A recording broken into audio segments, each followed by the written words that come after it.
Of the Pro Report with myself, Chris Dell, here with Mr. Joe Spano to talk more about our NFL futures card building series that we're going to be doing over this summer throughout the course of the rest of the month of July and through August and probably through close to week one of opening week of the NFL season. So without further ado, Joe, we're going to talk some player futures today. Specifically, we're going to talk about player futures with players to lead the league in certain statistical categories, passing yards, rushing yards, receiving yards. We'll kind of segue that into player award futures bets that we're looking at making it as well, bets that we've made where we see value on the board.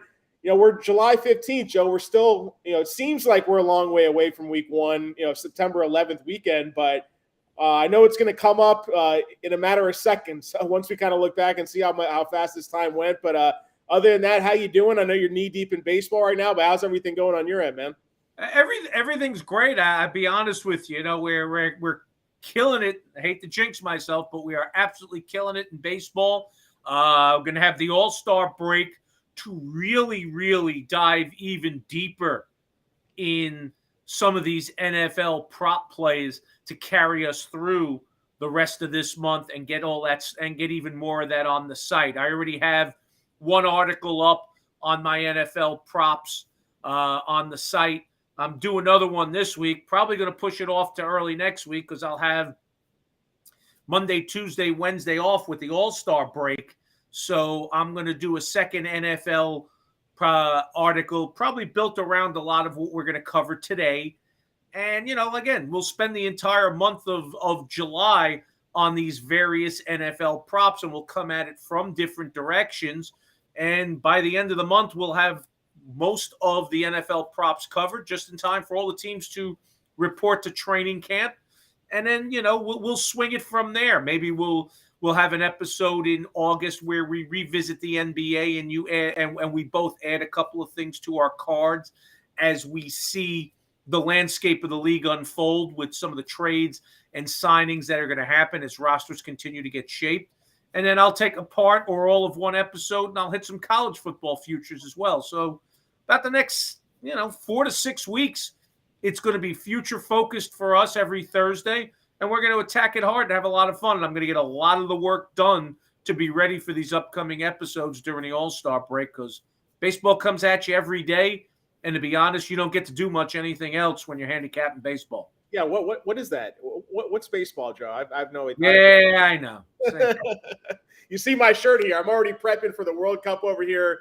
My home country, Colombia, unfortunately, they didn't make it this year, so I'm very sad and depressed about that. But I'm still very excited for a chance to make some money betting on the World Cup, and that's even further out than NFL season. But I'm starting to go really knee-deep into the weeds with rankings and analysis. I saw that article on SportsMap Elite, man. That was amazing, detailed analysis, basically getting us all the way through into November. Some incredible stuff, Chris. Yeah, I got a 4-part series out on SportsMap Elite. I'm probably going to be putting out like a series of these 4-part articles where I focus on one match at a time or one future at a time. And what I'm going to do is we're talking about 32 teams overall. So I'm going to go through the groups, and there's 4 teams per group, so 8 groups overall.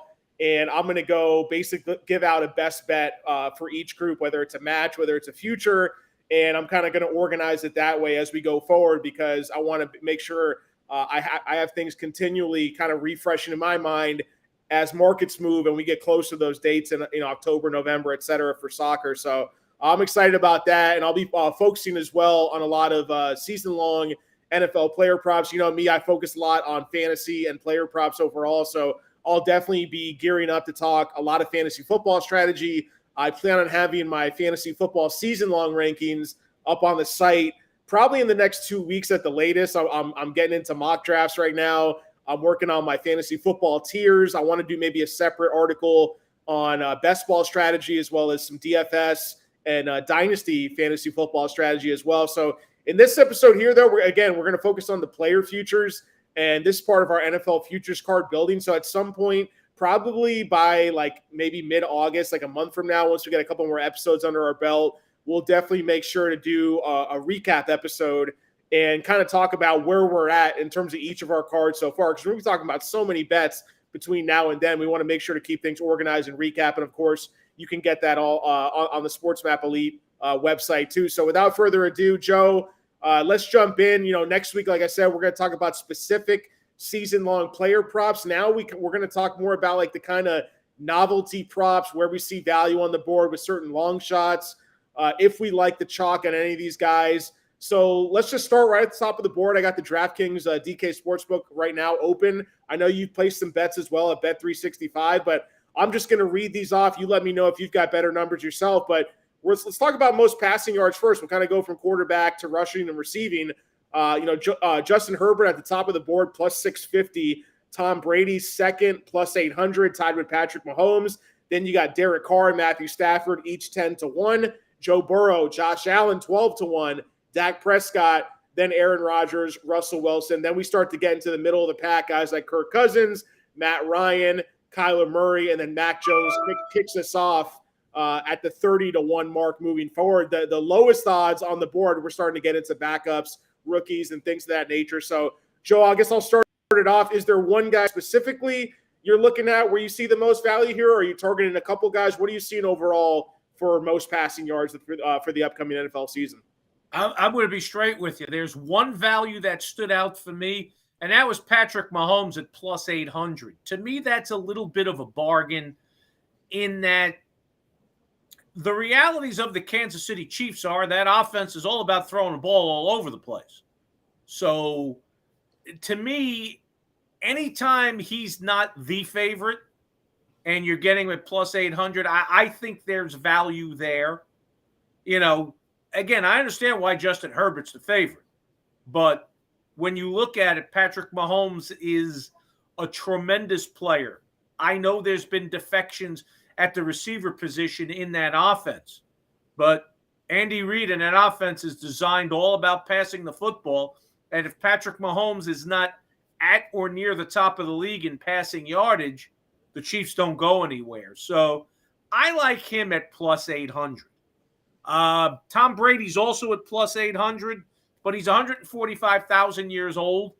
And I think his deal with the devil may come due a little bit. He was retiring. He's not retiring. I'm not saying he has a bad year. I just don't think he has a lead the NFL in passing yardage year, because you got to remember who's not there. No risk it, no biscuit is not there. So the offense might look a little bit different. So, I like Mahomes. I guess if there was another one that I looked at as value, Aaron Rodgers at plus 1,400. I know he lost receivers, but he's still Aaron friggin' Rodgers. So I'm looking at these. Those are things I see from a value standpoint that I like. I like Mahomes and Rodgers from a value standpoint. I think Brady. I think they're overvaluing him a little bit, and I see why Justin Herbert's the chalk. So that's my thought on the passing yardage leaders. Yeah, it's interesting too when it's so quick to forget what happens the season before, and you look at Tom Brady and what he did last year with that team, 5,300 yards overall, led the league by more than 300 yards. Next closest, Justin Herbert at 5,000. Then you got Matthew Stafford, borderline 4,900, Patrick Mahomes 48, Derek Carr 48, then Joe Burrow 4,600. So we're talking about just literally a half dozen guys that were able to break the 4,500 yard marker overall. And then even from number 1 to number 6 in Burrow, we're talking about a difference of 700 yards overall with the extra game in there. I know we got a lot of different travel scenarios that we're looking at for strength of schedule metrics and whatnot, but overall, I agree on the most part that probably is a little bit of value on Patrick Mahomes and the fact that they lost Tyreek Hill. They're not going to be as much of like a juggernaut powerhouse in terms of winning games and building big leads. And if they struggle in that area and they're more middle of the pack and they're losing more games, that's only going to mean more junk time type of passing yards and garbage time statistics for a guy like Patrick Mahomes to put out, or just playing from behind, simply where you have to throw the ball more. So I don't mind that play either. For these types of props, for me, I like to look a little further down the board. A couple guys that I like right off the bat, where I see possibly some value here, is a guy like Kirk Cousins, right? We get rid of Mike Zimmer, the ultimate conservative coach, where although he was a defensive-minded coach, he had kind of a stranglehold on the offense and how they called plays over the last couple of years, really force-feeding the run more than anything and not letting Kirk Cousins open up and the OCs that they recycled through there. But you have, arguably the league's best wide receiver right now, or one of the top 2 or 3 in Justin Jefferson, taking another leap forward in going into his 3rd season in the NFL. So I like what the potential there that Kirk Cousins can bring, especially in the fact that the Vikings defense was pretty poor last year. And if they struggle to keep opponents, holding them down, and opponents are scoring on them at will like they were last season, well, that means that their offense is going to have to open up quite a bit. So the fact that they're in the NFC as well, I think they have some decent, just in terms of opposing secondaries and opposing defense, they're going to play overall. And I'll say similar type of thinking there with New Orleans Saints and Jameis Winston there at 30-1.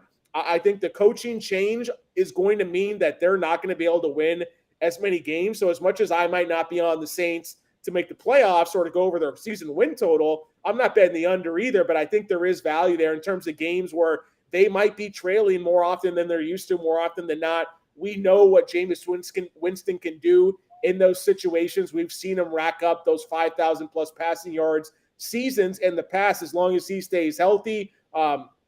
I like the weapons there, especially if Michael Thomas is able to come back healthy. They brought in Jarvis Landry. They have the rookie Chris Olave, top 15 pick there. So if all things goes well, and especially you talk about the fact that Alvin Kamara is not there, they might struggle to run the ball early on. And that just could mean even more passing attempts than usual for a team like the New Orleans Saints. And look at some of the defense they're going to be playing against in the Carolina Panthers, the Atlanta Falcons, even the Bucs secondary isn't necessarily the greatest secondary in the world. So I think that there's definitely value on those two guys. I'll take it a little bit further. Last two guys, just in terms of long shots here, potentially, we saw improvement from the Lions. A lot of people are on them in terms of their over-season win totals. And you look at a guy like Jared Goff.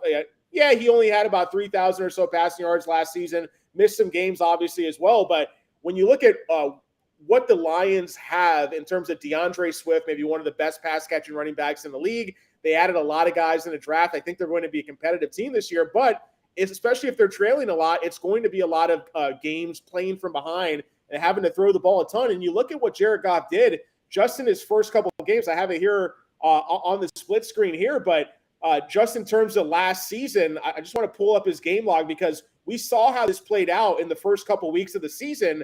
You're talking about just in week 1 alone, 338 passing yards. And this a team, again, I think could wind up opening things up more in terms of the passing game and what they want to do there. They added a rookie wide receiver as well, Jamison Williams, that could be pretty talented there too. So I think there's maybe some long value on Jared Goff in his second season in that system, as well as a guy like Davis Mills, who I wasn't so high on when he took over the reins last year, but he did put up some halfway decent numbers as a rookie there when a lot of people weren't expecting him to be a starter. And for me, with these type of futures, I want to look for guys that I think are going to be playing from behind quite a bit and having to rack up games where they're throwing the ball 40, 50 times. Hey, maybe in the Texans case, a quarterback that's going to be throwing the ball against backup defenders when the Texans are losing by 30, 40 points, but Davis Mills isn't going to get taken off the field in those scenarios. So I think maybe at 60-1 for Davis Mills, at 50-1 for Jared Goff, maybe a little bit of a sprinkle there for me. But I think my favorite right now is kind of in that Cousins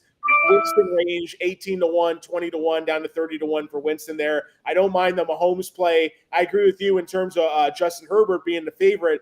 A little bit of a tax on there, especially in the fact that the Chargers, they really revamped their defense a lot. They were a really bad defense last year, probably the worst defense in the entire league at stopping the run. They brought in key guys there. Obviously, they only gave up a couple of low-end draft picks to get Khalil Mack on their team. They improved their secondary. So if their defense is playing at even like a halfway decent level, they're not going to have these – they're going to have games where they might be blowing out their opponent. That means they're going to take their foot off the gas offensively, and Herbert won't have that opportunity to really rack up the stats through the air there. So that's kind of how I'm looking to approach that market overall. Joe, do you have anything on passing touchdowns, or do you just want to go through the yards? You want to move on to the most rushing yards here.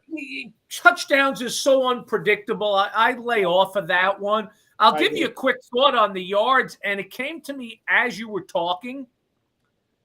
Russell Wilson at plus 2,000.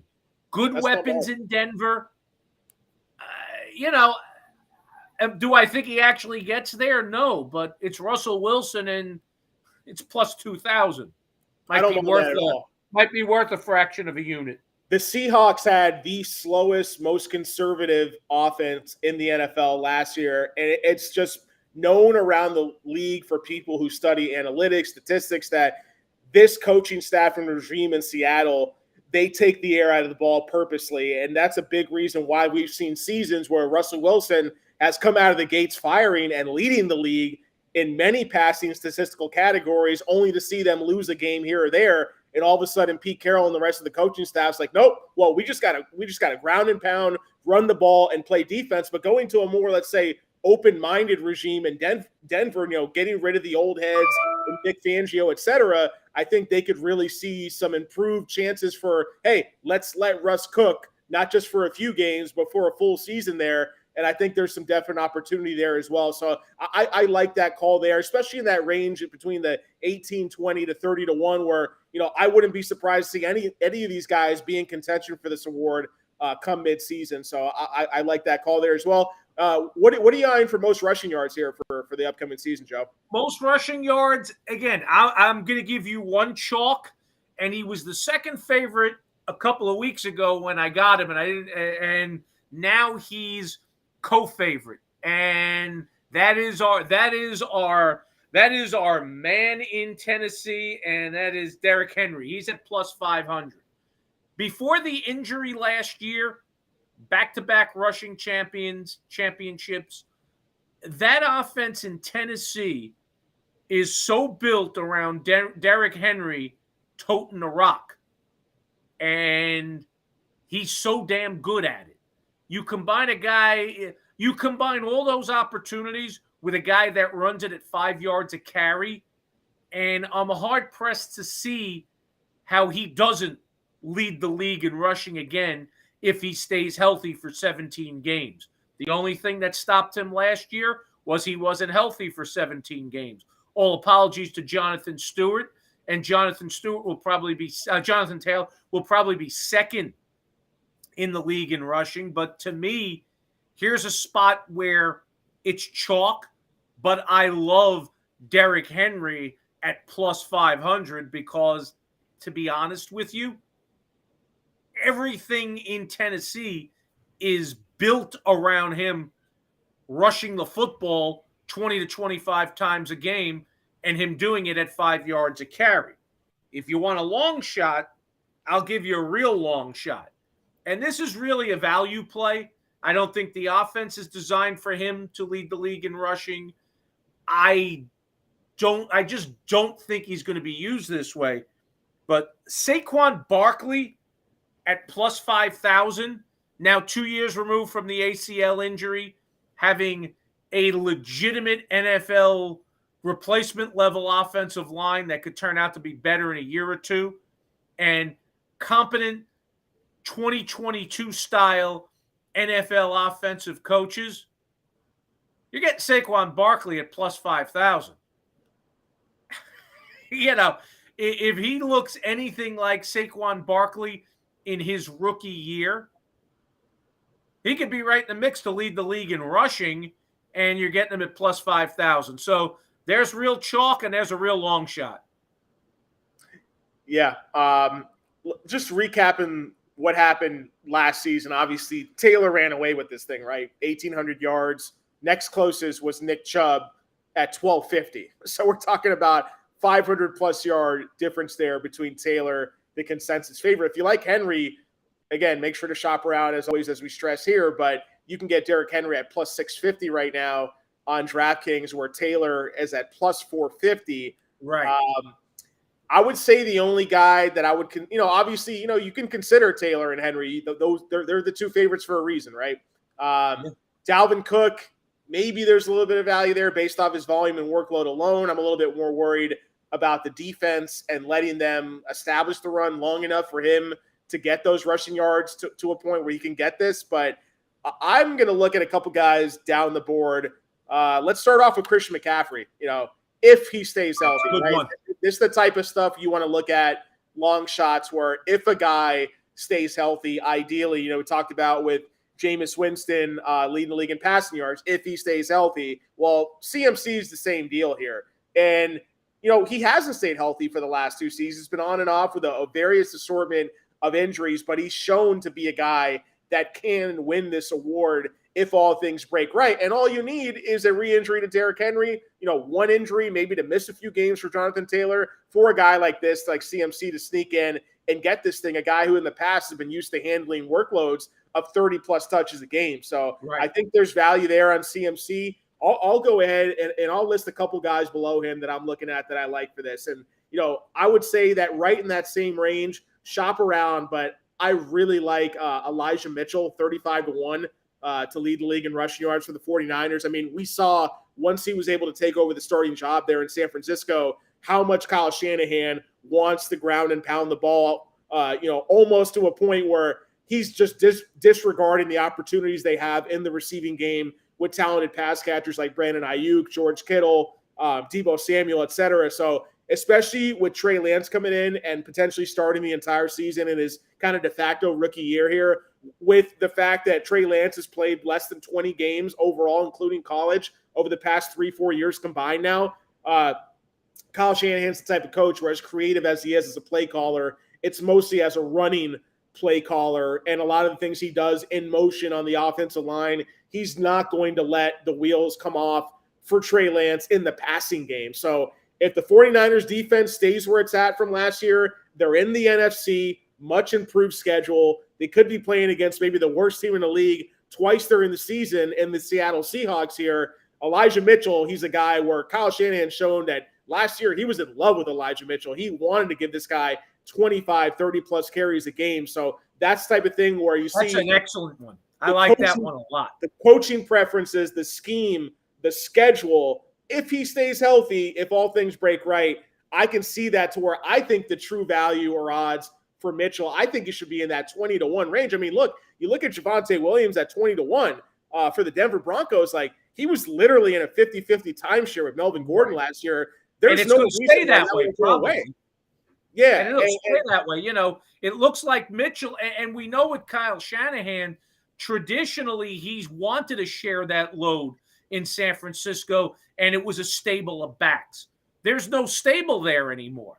So it looks like it may be an awful lot of Elijah Mitchell left, Elijah Mitchell right, Elijah Mitchell down up the middle, and he's going to get enough touches that with this scheme at that value, that's a real sound play. I really like that one down the board, and I think that's a real smart wager.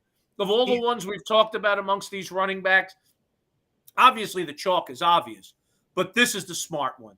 This is one that can actually happen. Again, CMC, it's touches, but they're not always rushes. Barkley, the same thing. This is a guy that's going to, now that there may not be a carry share, that very much in the mold of Jonathan Taylor and very much in the mold of Derrick Henry, this may be a guy that actually gets 20-plus carries a game every week. Elijah Mitchell's last 5 games that he played in 2021, 27 carries, 22, 21, 21, had 5 games with 100-plus rushing yards on the docket there. Again, they're going to be more run-centric because they want to limit the mistakes that Trey Lance can make in that offense there. Trey Sermon came in as a highly touted draft pick last summer, completely went into the doghouse there. I've heard rumors that he might get cut in the offseason. He might get cut. He might be the last cut in training camp. And Raheem Mostert is now gone. So yes. Elijah Mitchell, like you said, Shanahan's always wanted to use a committee system. He could have used the committee system last year. He chose to give Elijah Mitchell 20 to 30 carries a game during that stretch there. So I really like that play. I would say I'm looking at a couple longer shots there. We saw towards the tail end of last season with the Lions showing how much they wanted to run the ball if they could.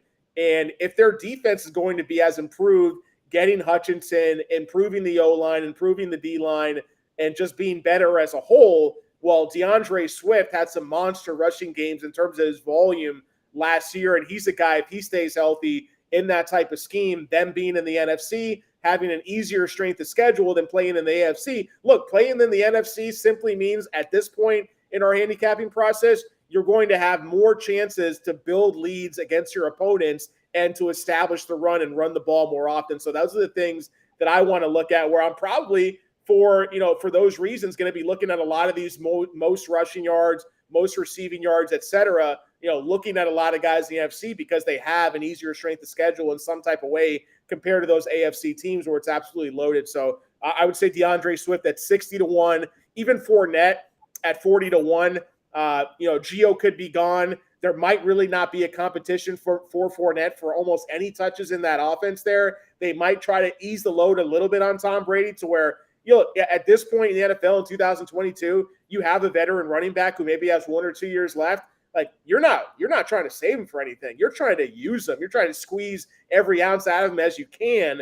And the Bucs are a team where they can build big leads against opponents, and they can sit on the run with a guy like Fournette. And all the guys behind Fournette are guys that have not earned Brady's trust yet, that have not earned the coaching staff's trust yet in Tampa Bay. Second-year guy in Keyshawn Vaughn, the new rookie Rashad White that they brought in. Yeah, on paper, these guys, maybe in the future, they have potential. I don't see it happening right now, and the Bucs still have a better O-line despite losing a few pieces there during the offseason. Last couple guys I'll mention here for this kind of a novelty prop category. James Conner, 60-1. Chase Edmonds left Arizona during the offseason, now in Miami. This is a team that has shown the ability to rack up regular season wins, at least early in a regular season. And again, they have an improved schedule being in the NFC here. If Conner can stay healthy, this is a guy who was getting, again, 20, 25 plus touches in a given game. He's shown the ability to handle that type of workload in the past. He was very efficient last year before injuries started getting the best of him later on in the regular season. And, all things go right, this could be a pretty high-powered offense here in Arizona, although they faltered down the stretch last season. And then I'll say complete long shot here, 100-1 on Travis Etienne for Jacksonville. Like, if Jacksonville is somehow improved here, and James Robinson, he might not be playing games until week 8, week 9 in the regular season after the injury he suffered late last season. So a guy like Etienne, he's now more than a year removed from the injury that he suffered in the preseason last year. Talking about a guy with high draft capital, completely new coaching staff here with Gus Peterson replacing Urban Meyer, and a guy who's been creative and opening up offenses in the past. So Etienne, maybe he could be that transcendent kind of game-changing running back with that talent. So again, I wouldn't put a lot on it, but for me, maybe a little bit of long shot value, just in the fact that he's going to be basically the only running back worth giving touches to in that backfield, although I am a little concerned on how many games Jacksonville can compete and be able to run the ball in throughout the course of the season as well. So that's what I'm looking at. Favorite play, Elijah Mitchell. See a little bit of value on longer shots. Swift, Etienne, Fournette, probably CMC kind of round out that group for me there. Excellent stuff. Let's get to receiving yards. Yeah, let's do it. I'm going to give you one that I guarantee you're not thinking of just because it's not a position. Okay, how about this, Joe? Give me the odd range it's in, and then I'll give one guess after you give your introduction. It's in that plus 1,000 area. Oh, okay. Give me a second here. Give me a second. So you're talking plus 1,000, or are you talking about 10-1? Plus the actual numbers on Bet365 is plus 1,100. Okay, gotcha. I was thinking of like 100-1. You're talking about in that range there. I like CeeDee Lamb. I don't know if that's the guy. Nope. Who's your guy? Good guess. Travis Kelce. Now, normally I don't grab tight ends to win this prop. It's a tough prop for them to win. But again, it's a passing offense that's going to be led by a quarterback that's going to be top 5 in the league in passing yardage. He's got to throw it to somebody. And if you look at the weapons there this year compared to last year, it's night and day. There's no Tyreek Hill.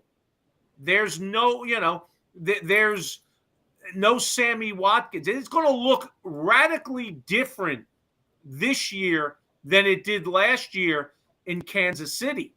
And it's not like they're going to fundamentally change what they do. They're still going to throw the ball. And they're still going to ask Patrick Mahomes to win games with his arm.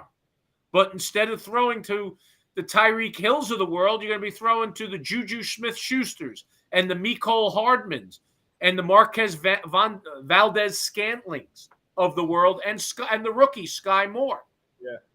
So, to me, what that leads me to believe, you're going to see a lot of Travis Kelce targets, because if Mahomes is going to throw for well over 4,000 yards, Kelce's going to catch a lot of those. At plus 1,100, man, think about it. It's unconventional, but it's just crazy enough to work.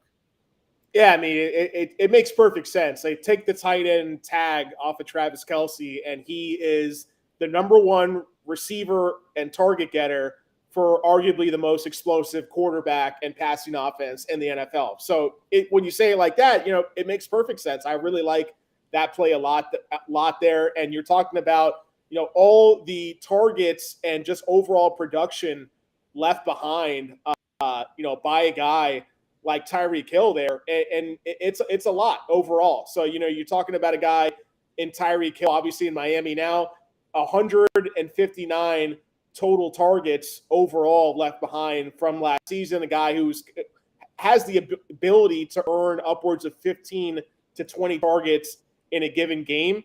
Travis Kelce, on the other hand, he was second amongst tight ends with 134 targets last season. So you're talking about now vacating 159 targets, and where are all those targets going to go? Well, maybe almost a third of them might go to Travis Kelce. And if you give Travis Kelce a third of those targets, then you're talking about he's only behind Cooper Kupp in the NFL in terms of total targets in a given season. And now Cooper Kupp has to deal with having a teammate like an Allen Robinson on his hands, who also is a skilled receiver at earning targets. So I really like the value there. I think that's a really play on Travis Kelce, 20-1 on DraftKings right now. Is there anyone else you're looking at in that range? Anywhere else down the board? And then I'll give a couple guys I'm looking at here.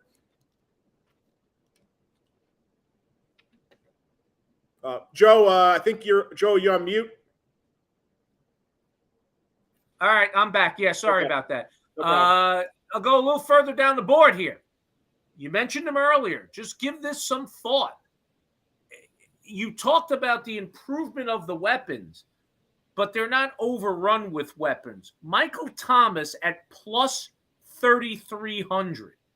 He's Michael Thomas. They're going to throw the ball. They're going to be without Alvin Kamara for a chunk of the season. One of the key new weapons at the wide receiver position is a rookie. Rookie wide receivers don't always hit the ground running. So, you're trying to get that plus value, and you're trying to find one of those long shots. Michael Thomas at plus 3,300 to me seems like a bargain. Don't know if he gets there, but I think it's a bargain. I like that price.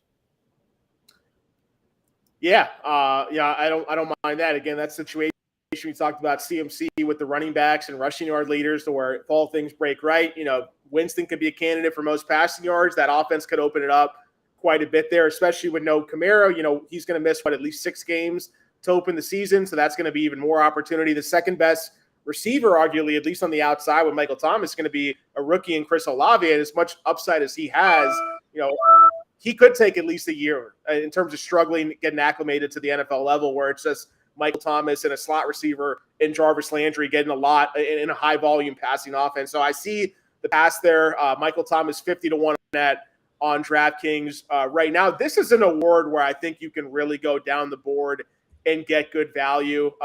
When you look at what's going to happen still in the offseason, well, there could be value in the fact that, let's say Jimmy G gets healthy, Jimmy G gets traded, Jimmy G goes to Seattle. Well, in that case, maybe there is some value now on DK Metcalf at 50-1, maybe the most athletic wide receiver in the NFL right now. Even Tyler Lockett's sitting a little behind him at 60-1. I think there's value on some guys down the board in that range. I like Brandon Cooks at 50-1. I like, let's see here, Michael Pittman and DJ Moore. Pittman's 35-1. DJ Moore's 30-1. Now Pittman gets an upgrade at quarterback. He's going into his third season now. So typically guys going into their second or third years often have breakout seasons in the NFL. I think improved quarterback play there, maybe them trying to lighten the load at least a tiny bit on how much work they gave Jonathan Taylor last season. I could see Pittman having that breakout type of campaign. I know I'm going to be very high on him in season-long fantasy drafts coming up next month. So I like Pittman there just as a talent, improved quarterback play as well. And then DJ Moore, I mean, talk about a talent there and a team that could be losing a lot of games. And that's the type of long shots I want to be taking, is looking at very talented top 10, top 15 talents at their position in the league that their teams could be losing a lot, but they're going to be on the field running upwards of 90+% routes in their offense from week to week. And we could see improved quarterback play, at least with Baker Mayfield there. I'm not a big Baker Mayfield fan, but I believe at the very least he'll be an upgrade over a Sam Darnold. And if he's healthy, he can at least get the ball to a guy like DJ Moore if they open up the offense a little bit more for him. We saw how bad Robbie Anderson was. Efficiency drop passes last season. I think DJ Moore could come in and provide a lot of relief for that offense there as well. So I think there's some value on those two guys. And then just overall, I really like CeeDee Lamb. I know it's a little bit chalky at this point, but 14-1 for a guy where Michael Gallup's starting the season on the PUP or injured reserve. Amari Cooper's obviously already left. Ezekiel Elliott's just continuing to go into decline. I'd be surprised. Well, no, I wouldn't be. I actually would be surprised, but Zeke Elliott's a guy who should have been benched a couple seasons ago. So I think that Lamb is by far and away the best offensive weapon in a high-power, high-tempo type of offense there. Again, another team playing in the NFC with a relatively light schedule compared to the rest of the league. So the Dallas Cowboys there, we know they're going to throw the ball a ton. And with no competition for targets, with Lamb and Gallup both gone, Gallup's not coming back for a while. And when he does come back, how healthy will he really be? I think there's a lot of value there on CeeDee Lamb to rack up catches for the Dallas Cowboys and rack up a lot of yards in a hurry there. I still got to look a little more at the long shot area. I mean, you're talking about guys that you could see doing it in those types of situations. Amon-Ra St. Brown put up a lot of yards in games down the stretch of the season last year. Elijah Moore, another guy. Both these guys going in their second year, they're potential breakout receiver candidates. But for me, I like Lamb. I like sort of that middle of the pack value there with Michael Pittman and DJ Moore there. And then I would say probably the furthest maybe I'm looking down on the board is in that kind of 60, 70 range. These talented rookie receivers could break out, could get a lot of volume thrown their way, could emerge as true alpha receivers in their offenses in Elijah Moore, in Amon-Ra St. Brown there. It's hard to argue at the top though, Joe, because with the running backs, like there's just a couple guys there at the top with the running backs.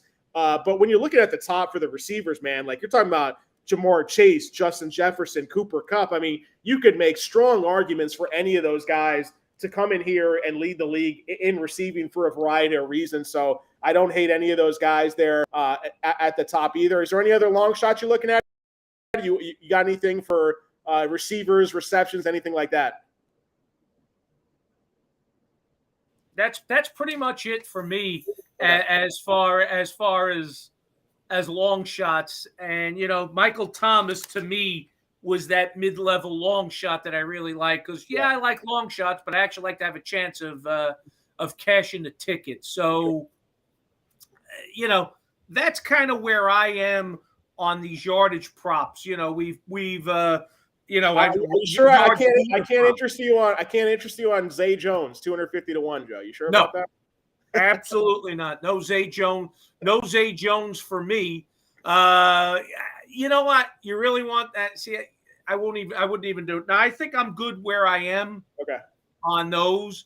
And I think we've really done a great job of diving into these yardage leader props. I know we were going to try and get to it this week, but man, we're 40 minutes in. Let's push that back for next week. And I agree. We'll get to regular season award winners next week, along with maybe some other stuff. So let's tie a bow around it and get on moving.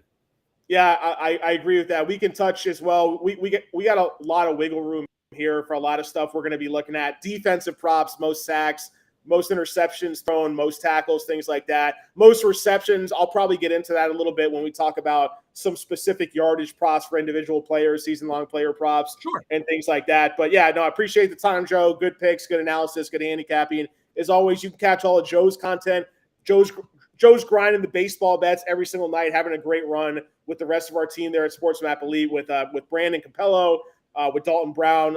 You can catch probably three of the best baseball handicappers in the business, all putting out daily content on Sports Map Elite. I'm going to have consistently throughout the season NFL futures, NBA futures. I'll be diving in some golf live bets this weekend and continuing to put out World Cup content as I go group by group there too. So for that, I'm Chris Dell again, Mr. Joe Spano.